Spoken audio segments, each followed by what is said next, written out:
Hello, hello, hello, and what a beautiful day. Well, now I'm walking one of many trails that I usually walk on, and I am here to talk to you about what I speculate to have happened before all this came into existence, aka before the Big Bang. Now, I'm not going to talk to you about some being that just popped into existence like everything exists and poof, it existed. No, and I'm not going to talk about how things just existed already and it just always existed, because those two have very contradictory views. Who or what put the matter there, and who or what put, God there. I'm not going to talk to you if I believe in God or not, because I don't think that's really necessary. Instead, I'm going to talk to you about what I think happened to create the universe. Now, to understand how things came into existence, you must realize that before our universe there was absolutely nothing.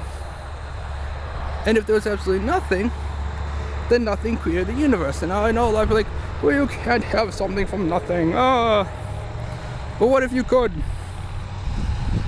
What if before time and space and all that other good stuff actually it came to existence, there was no law that says it couldn't come to existence?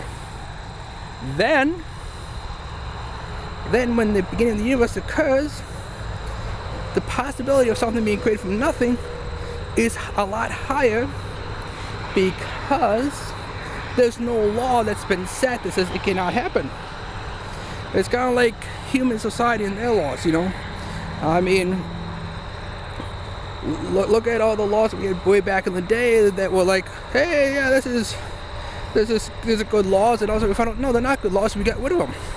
Or maybe we didn't have any rules like pertaining to something, like, with stories, like when you write a book, you could have God step in and save the day, also called a Deus Ex Machina, or God in the Machine.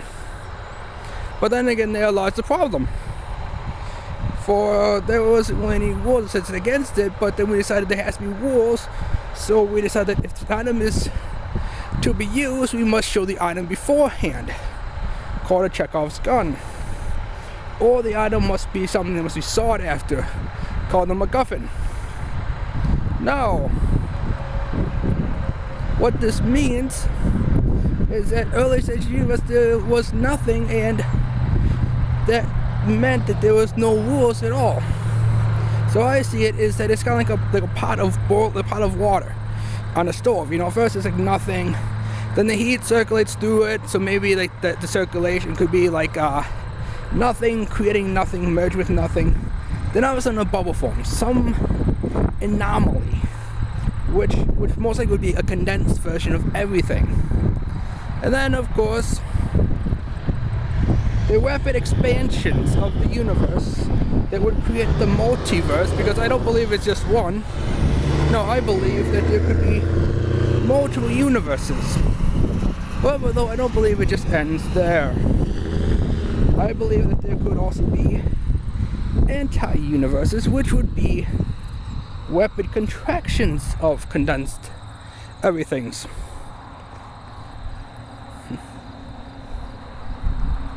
What do I mean by this?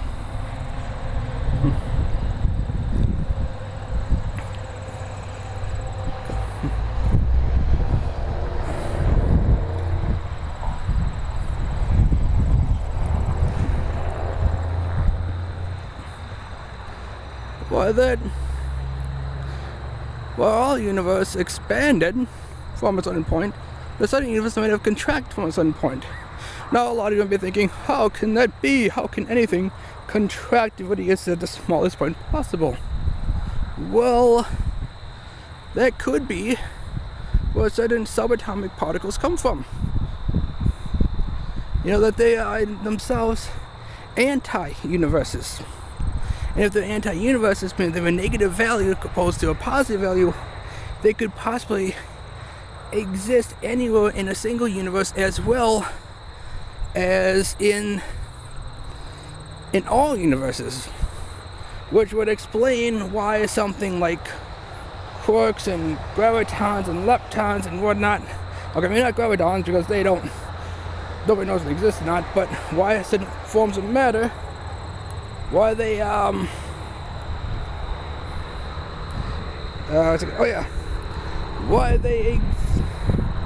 why they exist in a certain state until you look away from them. Because they say that if you don't look at something, it can do whatever it wants, but look at it, it has to take a certain shape. So maybe that's the reason why, because they are their own anti-universes. I also believe that if a God did exist, it would be because of their condensed everything's expanding and contracting the same exact time, thus creating another anomaly, which creates an eternal being, which means that there could be many eternal beings that exist, which would also explain how a being who's supposed to be very powerful would allow evil to happen, because another being would have to be equally as powerful, but there must be polar opposites.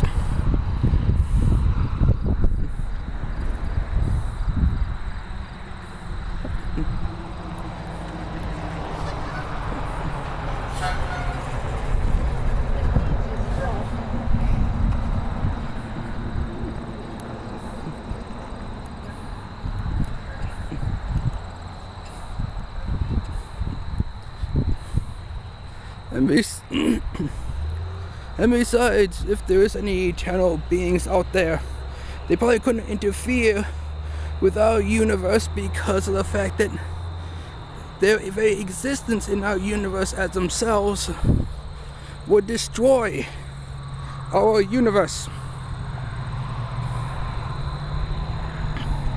Now, I also believe that certain condensed everythings will not expand, it will not contract, and thus may fade away, and they might just stay as they are, creating failed universes.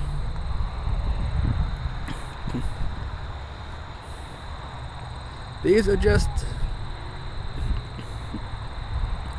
theories of mine which may or may not be proven.